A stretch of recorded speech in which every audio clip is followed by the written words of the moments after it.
நண்பர்கள் அனைவருக்கும் வணக்கம். நம்ம சேனலில் Nifty, bank Nifty, fin Nifty, mid cap போன்றவர்களுக்கான சப்போர்ட் அண்ட் ரெசிஸ்டன்ஸும் இன்ட்ராடேல மார்க்கெட் எப்படிலாம் ட்ரேட் ஆகிறதுக்கான வாய்ப்புகள் இருக்குது அப்படிங்கிறதையும் நம்ம வீடியோவை பதிவிட்டுக்கிட்டு இருக்கோம். நம்ம பதிவிடக்கூடிய தகவல்கள் நிறைய புதிய பிகினர்ஸ்க்கும் ஏற்கனவே ஷேர் மார்க்கெட்டில் ட்ரேட் பண்ணிக்கிட்டு இருக்கக்கூடிய நண்பர்களுக்கும் ரொம்ப உதவிகரமாக இருந்துட்டு இருக்கு. நம்ம வீக்லி அனாலிசிங்கில் என்ன சொல்லியிருந்தோம், இன்றைக்கி எப்படி மார்க்கெட் ட்ரேட் ஆனிச்சு, ஒரு முக்கியமான ஒரு பேட்டர்ன் ஒன்று கிரியேட் பண்ணியிருக்கு. இந்த பேட்டர்ன் என்ன அப்படிங்கிறத நான் இந்த வீடியோவில் தெளிவாக எக்ஸ்ப்ளனேஷன் பண்ணுறேன். வீக்லி அனாலிசிங்கில் நம்ம என்ன சொல்லியிருந்தோம், இன்றைக்கி எப்படி ட்ரேட் ஆனிச்சு, நாளைய தினம் பேங்க் நிஃப்டியோட மந்த்லி எக்ஸ்பைரி இருக்குது, அது எப்படி ட்ரேட் ஆகிறதுக்கான வாய்ப்புகள் இருக்குது அப்படிங்கிறதெல்லாம் இந்த வீடியோ மூலயமா பார்த்து தெரிஞ்சுக்கலாம் வாங்க. நான் வீக்லி அனாலிசிங்கில் நிறைய விஷயங்கள் ஷேர் பண்ணியிருந்தேன். லாஸ்ட்டு ஒரு 2 இயருக்கான எப்படி நெஃப்டி மூவ் ஆகிருக்கு, எப்படிலாம் கீழே போகிறதுக்கான பாசிபிலிட்டிஸ் இருக்குது அப்படிங்கிறதெல்லாம் நான் சொல்லியிருந்தேன். சரிங்களா? அதே போல் அதில் ஒரு சில விஷயங்கள் இன்ட்ராடேல எது சப்போர்ட் அண்ட் ரெசிஸ்டன்ஸாக இருக்கும் அப்படிங்கிறத நான் வீடியோவாக சொல்லியிருந்தேன். அதை கொஞ்சம் பாருங்கள். சரிங்களா? இந்த மாதிரியான சமயங்களில் கொஞ்சம் கரெக்டாக இருக்கணும். மண்டே மார்க்கெட் கேப் அப் ஆனால் கூட இந்த இடத்துல ஒரு ரெசிஸ்டன்ஸுக்கு பாருங்க 23,850 இந்த ரேஞ்சில் மார்க்கெட் இந்த ரேஞ்சை ரெசிஸ்டன்ஸ் எடுத்துட்டு திருப்பி அகைன் கீழே வருவதற்கான வாய்ப்புகள் இருக்கு. அதை எல்லாருமே தெளிவாக புரிஞ்சுக்கணும். சரிங்களா? கேப் அப் ஆயிடுச்சு அப்படின்னா மேலே போய்ட்டு நினைக்கக்கூடாது. ரெசிஸ்டன்ஸ் எடுத்துட்டு கீழே வருவதற்கான வாய்ப்புகள் இருக்கு. ஓகேங்களா? இப்போ நான் சொன்ன விஷயம் உங்களுக்கு தெரிஞ்சிருக்குன்னு நினைக்கிறேன். மார்க்கெட்டு நம்ம சொன்னது போலவே என்ன பண்ணியிருக்கு, மண்டே இன்னைக்கு கேப் அப் தான் ஆயிருக்கு. மார்க்கெட் கேப் அப் ஆகிட்டு அப்படியே மேலே போயிடுமானா யாரும் நம்பக்கூடாது அப்படிங்கிறத நான் சொல்லியிருந்தேன். மண்டே கேப் அப் ஆகிட்டு என்ன பண்ணிடுச்சு, இந்த ப்ரீவியஸ் 850 ரெசிஸ்டன்ஸ் சொன்னேன்னா இந்த 850 லெவலில் போய் கரெக்டாக எக்ஸாக்டாக மார்க்கெட் 850 to 60 இந்த ரேஞ்சு கரெக்டாக நம்மளோட ரெசிஸ்டன்ஸ் ஜோன் ஒன்று ஆல்ரெடி நான் ட்ரா பண்ணி காமிச்சிருந்தேன். அந்த இடத்துல மார்க்கெட் ரெசிஸ்டன்ஸ் எடுத்துகிட்டு சொன்னது போலவே கீழே வந்திருக்கு. பார்த்தீங்களா? இதுதான் நண்பர்களே டெக்னிக்கல் அப்படிங்கிறது. நம்ம மார்க்கெட் எப்படி ஓப்பன் ஆகும், எப்படி ஓப்பன் ஆனால் எங்கே போகும் அப்படிங்கிறத நம்ம இதை ஒரு எக்ஸ்பீரியன்ஸாக இருந்தால் மட்டும்தான் உங்களால் கண்டுபிடிக்க முடியும். இதை நீங்கள் மார்க்கெட்டில் இருக்க உங்களுக்கே அது தெரிய ஆரம்பிச்சிடும். மார்க்கெட் பலவிதமான கோலங்களில் என்ன பண்ணோம் அப்படின்னா நம்மளை டைவர்ட் பண்ண தான் பார்க்கும். கேப் அப் ஆகிட்டு அப்படியே மார்க்கெட் மேலே போய்டும். எல்லாருமே நினச்சிக்கிட்டு இருப்பாங்க மார்க்கெட் நல்லா ஃபாலோ ஆகிருக்கு மேலே போய்டுன்னு. அந்த மாதிரிலாம் நடக்காது. அதுக்குன்னு ஒரு சில விஷயங்கள்லாம் இருக்குது. நம்ம எல்லாத்தையும் கம்பைன் பண்ணி மார்க்கெட் எப்படிலாம் போகிறதுக்கான பாசிபிலிட்டிஸ் இருக்குது அப்படிங்கிறதெல்லாம் தெரிஞ்சு ட்ரேட் பண்ணணும். சரிங்களா? இந்த இடத்துல கூட நான் ஒரு ரெசிஸ்டன்ஸ் சொல்லியிருக்கேன் 800. அந்த 800 2 டைம்ஸ் மார்க்கெட் ரெசிஸ்டன்ஸ் எடுத்துருக்கு பாருங்கள். இந்த இடத்துலையும் இமிடியேட்டாக போனவொடனே காலையிலேயே போய் பிரேக் பண்ணிடல. நம்மளோட அந்த ஃபஸ்ட்டு ரெசிஸ்டன்ஸுக்கும் மார்க்கெட் ரெஸ்பான்ஸ் பண்ணியிருக்கு. 2 டைம் மார்க்கெட் பிரேக் பண்ண ட்ரை பண்ணிவிட்டு ஒரு டபுள் பாட்டம் எடுத்துகிட்டு தான் மேலே போயிருக்கு. சரிங்களா? அந்த அப்போ 850ங்கிற லெவலில் போய் டச் பண்ணுறதுக்கே மார்க்கெட் ஒரு டபுள் பாட்டம் எடுத்துகிட்டு தான் டச் பண்ணியிருக்கு. அப்போது ஒரு சினாரியோ இங்கே இருக்குது. ஒரு சிமெட்ரிக்கல் பேட்டர்ன் நெஃப்டி ஃபார்ம் பண்ணியிருக்கு. சிமெட்ரிக்கல் பேட்டர்னா ஒன்றும் கிடையாதுங்க. இந்த ஒரு ஷார்ப்பாக ஒரு எட்ஜு மாரி ஒன்று கிரியேட் பண்ணுது. பார்த்தீங்களா? இப்போது இதில் என்ன நடக்கும்னு வச்சுங்களேன், நீங்கள் ஆப்ஷன் ட்ரேட் பண்ணியிருந்தீங்க அப்படின்னா மார்க்கெட் இந்த ரேஞ்சில் என்ன நடக்கும் அப்படிங்கிறத தெரிஞ்சுக்கோங்க. மார்க்கெட் மேலே போகுது அப்படின்னு நீங்கள் நினச்சிருப்பீங்க. ஹையில் போய் ஒரு என்ட்ரி எடுத்திருப்பீங்க. அப்போது நீங்கள் ஒரு ப்ரீமியம் எடுத்திருப்பீங்க. அந்த ப்ரீமியம் அப்படியே கீழே வர ஆரம்பிச்சிடும். கீழே போகுதுன்னு நினச்சவங்க என்ன பண்ணுவாங்க, சரி டே லோ பிரேக் பண்ணிடுச்சு அப்படின்னு கீழே போயிருப்பாங்க. கீழேயும் மார்க்கெட் போயிருக்காது, திருப்பி மேலேயும் வந்துடும். அப்போது கால் எடுத்தவங்களாலையும் ப்ராஃபிட் பண்ண முடியாது, புட்டு எடுத்தவங்களாலையும் ப்ராஃபிட் பண்ண முடியாது. மார்க்கெட் இந்த ஜோனில் ஒரு கன்சல்டேஷனை போட்டு either one side market break out ஆகும். இந்த சிமெட்ரிக்கல் பேட்டர்ன்லேயே ஒரு முக்கியமான விஷயம் என்னன்னு வச்சுங்களேன், ஃபஸ்ட்டு எந்த பக்கம் பிரேக் அவுட் ஆகுதோ அந்த பக்கம் எஸ்எல் ஹண்டிங் தான் மேக்ஸிமம் நடக்கும். ஆப்போசிட் சைடு தான் மார்க்கெட் பெருசாக ஃபால் ஆகும். சரிங்களா? நாளைய தினம் சப்போஸ் மேலே வந்தால் கூட அது என்ன ஆகும், பிரேக் அவுட்னு எல்லாரையும் எடுக்க வச்சுட்டு அகைன் மார்க்கெட் அதுக்கு ஆப்போசிட்டில் போகிறதுக்கான பாசிபிலிட்டிஸ் இருக்கும். இது நடக்குதா என்ன அப்படிங்கிறத நம்ம நாளைய தினம் பார்க்கும். மேக்ஸிமம் இது என்னோட கணிப்பு தான், இதை என்னோட அனுபவத்தில் சொல்கிறேன். நடக்கலாம், இது நடக்காமல் போகிறதுக்கும் வாய்ப்புகள் இருக்குது. இப்படி நடக்குதான்னு நம்ம பார்க்குறதுக்கு ஒரு கெஸ்ஸிங் தான் அது. சரிங்களா? அதே நேரத்தில் மார்க்கெட் பார்த்தீங்கன்னு வச்சுக்கலாம், இந்த டயத்தில் பார்த்தீங்கன்னா கிட்டத்தட்ட 10% விக்ஸ் இறங்கிடுச்சு. மார்க்கெட் இந்த லெவலுக்கு போகும்போது நீங்கள் கால் எடுத்துருந்தீங்கனாலும் ப்ரீமியம் இறங்கியிருக்கும், புட்டு எடுத்திருந்தாலும் ப்ரீமியம் இறங்கியிருக்கும். ஏன்னா இன்றைக்கி 10% விக்ஸ் இறங்கிடுச்சு. மார்க்கெட்டும் கன்சல்டேஷனில் இருந்தால் விக்ஸ் இறங்கும். இது கன்சல்டேஷனில் இருந்தால் ப்ரீமியம் இறங்கும், அதே நேரத்தில் விக்ஸ் இறங்குனா இன்னும் இறங்கும். அப்போ நீங்கள் எந்த ப்ரீமியத்தை இன்னைக்கு எடுத்து வச்சு நீங்கள் பார்த்தீங்கனாலும் அந்த ப்ரீமியம் வந்து நல்லாவே மெல்ட் ஆகி கரைஞ்சிருக்கும். நாளைய தினம் பேங்க் நிஃப்டி எக்ஸ்பிரி அப்படிங்கிறதுனால ஒரு வைலண்ட் மூமெண்ட் இருக்குமா அப்படிங்கிறத கொஞ்சம் பார்க்கணும். இதே நேரத்தில் இந்த இடத்துல இன்னொரு சினாரி ஒன்று இருக்குது பாருங்களேன். மார்க்கெட் வந்து இந்த லெவலுக்கு போணுச்சுல, இதை நாளைக்கு அகைன் இன்னொரு டைம் கூட என்ன பண்ணும், நான் சொல்லியிருக்கேன் சிமெட்ரிக்கல் பேட்டர்னாக மார்க்கெட் பிரேக் அவுட் ஆகிறதுக்கு ட்ரை பண்ணும், ஏதாவது ஒரு பக்கம் எஸ்எல் அடிக்கும்னு சொன்னேன். திருப்பி அகைன் இந்த 850 ரேஞ்சுக்கு போயிட்டு கூட மார்க்கெட் ஃபால் ஆகும். அப்போ நமக்கு என்ன தெரியும்னா, அப்போ தான் யோசிச்சு பார்ப்போம் மார்க்கெட் இந்த இடத்துல டபுள் டாப் எடுத்திருக்கு அப்படிங்கிறது நமக்கு தெரிய வரும். சிமெட்ரிக்கல் பேட்டர்னும் எஸ்எல்லும் அடிச்சிடும், சரிங்களா? எஸ்எல்லும் அடிச்சுட்டு மார்க்கெட் வந்து என்ன ஆகும், ஆப்போசிட்டில் வேகமாக போயிடும். அப்போ நம்மளுக்கு இந்த சினாரி எப்படி இருக்கும், மார்க்கெட் வந்து டபுள் டாப் மாதிரி காமிக்கும். டபுள் டாப் எடுத்துட்டு விழுந்துடுச்சு அப்படின்னு நம்மளே திருப்பி நம்பிக்கிற மாதிரி ஒரு வாய்ப்பு வந்துடும், சரிங்களா? மார்க்கெட் பிரேக் அவுட் ஆகிடுச்சுன்னு என்ட்ரி எடுத்திருந்தாலும் மார்க்கெட் அங்கேருந்து திரும்பி இருக்கும். ஆனால் திரும்பினதுக்கு அப்புறம் நம்மளோட மனநிலை என்னவா இருக்கும் அப்படின்னு வந்து பார்த்தீங்கன்னா, மார்க்கெட் வந்து இந்த இடத்துல டபுள் டாப் எடுத்துருச்சு, அங்கேருந்து ஃபால் ஆகிடுச்சு அப்படின்னு. ஆனால் இன்னொரு சினாரியாவும் நடக்கும், அது என்னங்கிறதையும் சொல்கிறேன். மார்க்கெட் இங்கேருந்து என்ன பண்ணுது, திருப்பி மார்க்கெட் இந்த இடத்துல ரீடெஸ்ட் பண்ணிட்டு வந்திருக்குங்களா இந்த 850, திருப்பி அகைன் இந்த ரேஞ்சுக்கு இவ்வளோ தூரம் நாளைக்கு போகும், போயிட்டு திருப்பி அகைன் கீழே எஸ்எல் அடிக்கும். இந்த சிமெட்ரிக்கல் பேட்டர்ன் இருக்குது பார்த்தீங்களா, இந்த சிமெட்ரிக்கல் பேட்டர்னை கீழே எஸ்எல் அடிக்கும். எஸ்எல் அடிச்சுட்டு இப்படி மேலே வேகமாக போகும். ஓகே, அப்போது என்ன ஆகும்னா, கீழே நம்ம என்ன பண்ணுவோம், கீழே போகுதுன்னு எஸ்எல் என்ட்ரி எடுப்போம்.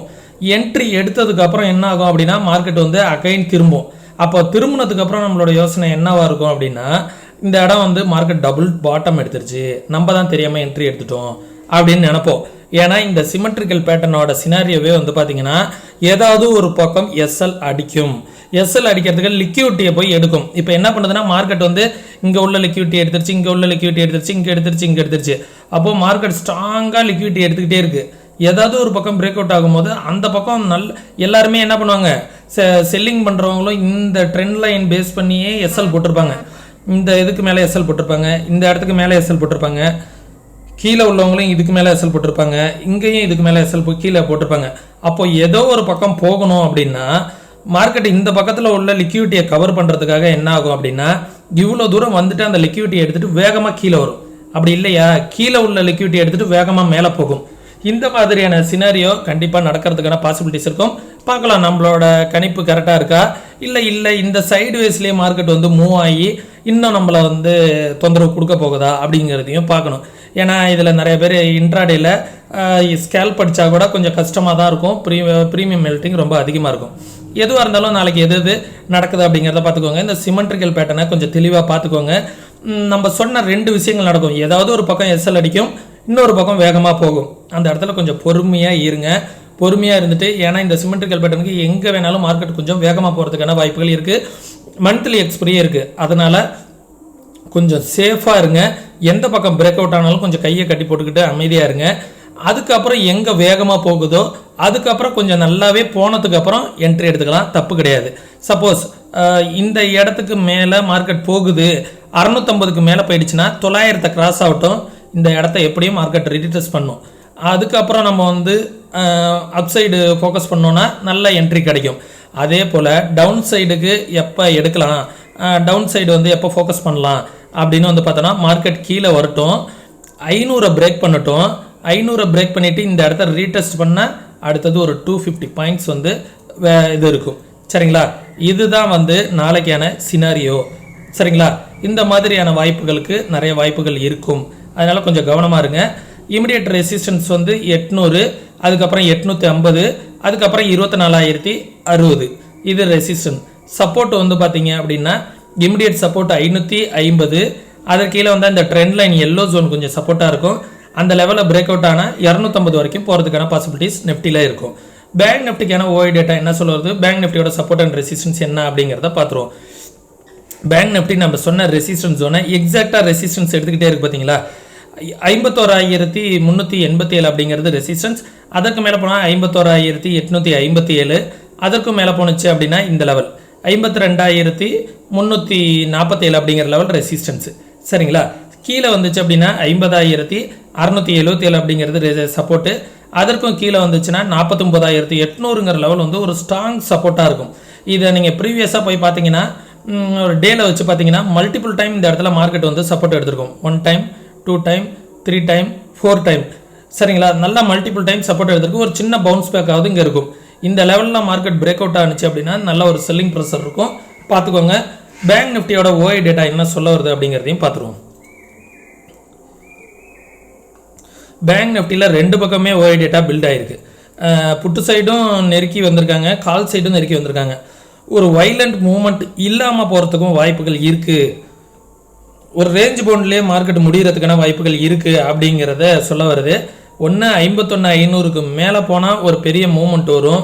அதே போல் 51,000க்கு கீழே வந்ததுன்னா ஒரு பெரிய வைலண்ட் மூவ்மெண்ட் வரும். இந்த 500 பாயிண்ட்டுக்குள்ளாரே மார்க்கெட்டை வச்சு முடிச்சிட்டாங்கன்னா ஜோலியை முடிச்சிருவாங்க.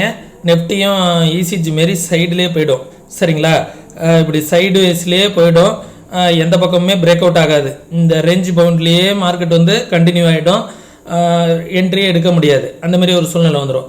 ஒன்று 51,500க்கு மேலே upside bank Nifty break out ஆகணும், அப்படி இல்லைன்னா கீழே பிரேக் அவுட் ஆகணும். ரெண்டுத்தில் ஏதாவது 51,000 கீழே பிரேக் அவுட் ஆகணும். அப்படி நடந்தால் மட்டும்தான் ஒரு பெரிய மூமெண்ட் வந்து எக்ஸ்பெக்ட் பண்ணலாம். ஃபின்னிஃப்டி ஆல்சோ நாளைக்கு எக்ஸ்பீரியாக இருக்கும்.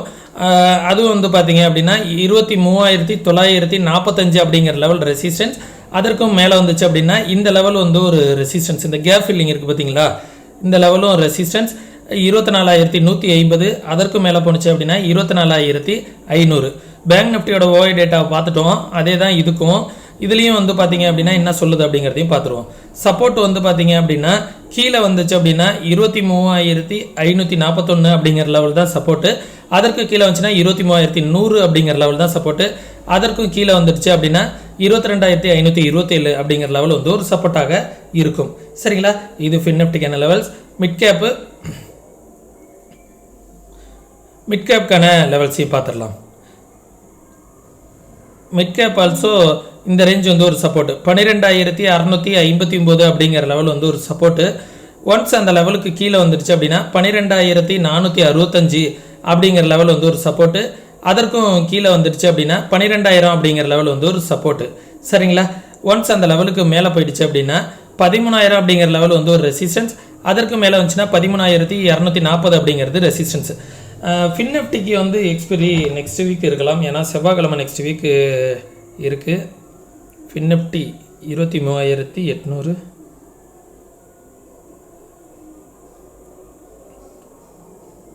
ஓகே, நெக்ஸ்ட் வீக் தான் ஃபின்னிஃப்டிக்கு எக்ஸ்பைரி. பேங்க் நிஃப்டிக்கு மட்டும்தான் இந்த வீக் எக்ஸ்பைரி இருக்கும், சரிங்களா? இதை பார்த்துக்கோங்க. பேங்க் நிஃப்டியோட எக்ஸ்பைரி மட்டும்தான் நாளைக்கு இருக்குது. வியாழக்கிழமை அன்னைக்கு நெஃப்டியோட எக்ஸ்பைரி இருக்குது. வெள்ளிக்கிழமை அன்னைக்கு சென்செக்ஸோட எக்ஸ்பைரி இருக்குது.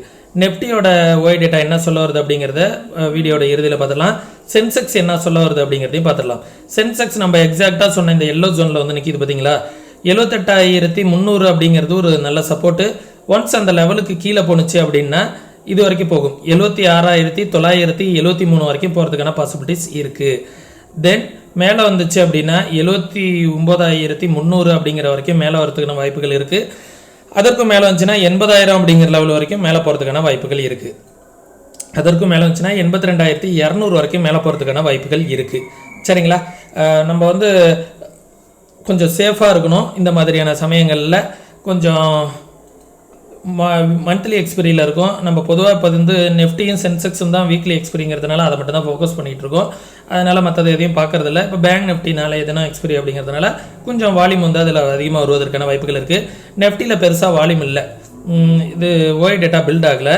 23,800 நல்ல ரெசிஸ்டன்ஸ் இருக்குது. நம்ம சொன்ன ரெசிஸ்டன்ஸ் ஜோன் தான் அந்த 800 to 850. அதை விட்டால் எங்கே இருக்குது அப்படின்னா 700 சப்போர்ட் பில்ட் ஆகிருக்கு. இதை பிரேக் அவுட் ஆகிடுச்சு அப்படின்னா ஒரு 200 புள்ளிகள் 250 புள்ளிகள் கீழே வரும் அப்படிங்கிறது தான் இன்டிமேட் பண்ணுது, சரிங்களா? அதை பார்த்துக்கோங்க. இந்த வீடியோ வந்து நிறைய பேர் சப்ஸ்கிரைப் பண்ணாமலே நம்ம சேனலில் வந்து வாட்ச் பண்ணிட்டுருங்க. கொஞ்சம் சப்ஸ்கிரைப் பண்ணிவிட்டு வாட்ச் பண்ணிங்கன்னா கொஞ்சம் நம்ம சேனலுக்கும் சப்போர்ட்டிவாக இருக்கும். வீடியோவெல்லாம் லைக் பண்ணிவிட்டு பாருங்கள்.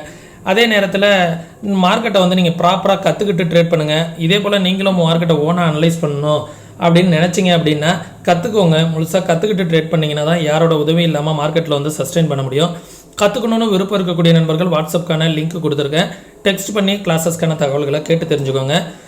ஒரு சில ஸ்ட்ராட்டஜிஸை வந்து நீங்கள் ஃப்ரீ ஆஃப் காஸ்ட்டில் கற்றுக்கணும் அப்படின்னு நினச்சிங்க அப்படின்னா ஒரு 2 விதமான ஸ்ட்ராட்டஜி வந்து இன்ட்ராடே ட்ரேடிங் ஸ்ட்ராட்டஜியை நம்ம ஃப்ரீ ஆஃப் காஸ்ட்டில் கொடுக்குறோம். அதுக்காக நீங்கள் எந்த பெய்டும் பண்ண வேணாம். அந்த அக்சஸை நீங்கள் வந்து பண்ணிக்கணும் அப்படின்னு நினச்சிங்க அப்படின்னா நம்ம ரெஃபரல் கீழே நீங்கள் டிமெண்ட் அக்கௌண்ட் வந்து ஓப்பன் பண்ணணும். டிமெண்ட் அக்கௌண்ட் ஓப்பன் பண்ணுறதுக்கான லிங்க் வந்து டிஸ்கிரிப்ஷனில் கொடுத்துருக்கேன். 2 டிமெண்ட் அக்கௌண்ட் ஓப்பன் பண்ணுறதுக்கான லிங்க் கொடுத்துருக்கேன். விருப்பம் இருக்கக்கூடிய நண்பர்கள் டிஸ்கிரிப்ஷனில் உள்ள லிங்க்கை பயன்படுத்தி அக்கௌண்ட் வந்து ஓப்பன் பண்ணிக்கோங்க. ஓகே, ஓப்பன் பண்ணிவிட்டு உங்களோட கிளைண்ட் ஐடி எனக்கு வாட்ஸ்அப்பில் அனுப்பிவிட்டிங்கன்னா அந்த கிளாஸஸ்க்கான அக்சஸ் வந்து உங்களுக்கு கிடச்சிரும். நான் சொல்லக்கூடிய தகவல்கள்லாம் அனைத்தும் அப்படியே நடக்கணுங்கிற அவசியம் கிடையாது. நடக்காமல் போகிறதுக்கான வாய்ப்புகளும் நிறையா இருக்குது. ஏன்னா இது எல்லாமே என்னோட வியூ தான். மார்க்கெட்டில் வந்து எதையும் வந்து 100% யாராலையும் ப்ரிடிக்ட் பண்ண முடியாது. இன்வெஸ்ட்மெண்ட் பண்ணுறதுக்கு முன்னாடி நீங்களும் ஓனாக அனலைஸ் பண்ணி பாருங்கள். அனலைஸ் பண்ணி பார்த்துட்டு இன்வெஸ்ட்மெண்ட் பண்ணுறதுக்கு முன்னாடி உங்களோட ஃபினான்ஷியல் அட்வைசரை கன்சல்ட் பண்ணிக்கோங்க. சரிங்களா? ஆப்ஷன் ட்ரேட் பண்ணுற மாதிரி இருந்தீங்கன்னா 2 to 3 மந்த் வந்து பேப்பர் ட்ரேட் பண்ணி பாருங்கள். பேப்பர் ட்ரேட் பண்ணி பார்த்துட்டு கன்சிஸ்டண்ட்டாக உங்களால் ப்ராஃபிட் பண்ண முடிஞ்சால் மட்டும் ரியல் ட்ரேடுக்குள்ளே வாங்க. அதுவும் உங்களோட ஃபினான்ஷியல் அட்வைசரை கன்சல்ட் பண்ணிவிட்டு. ஓகே, மீண்டும் இன்னொரு இது போன்ற பயனுள்ள வீடியோவில் சந்திக்கும் வரை தொடர்ந்து இணைந்திருங்கள். நன்றி, வணக்கம்.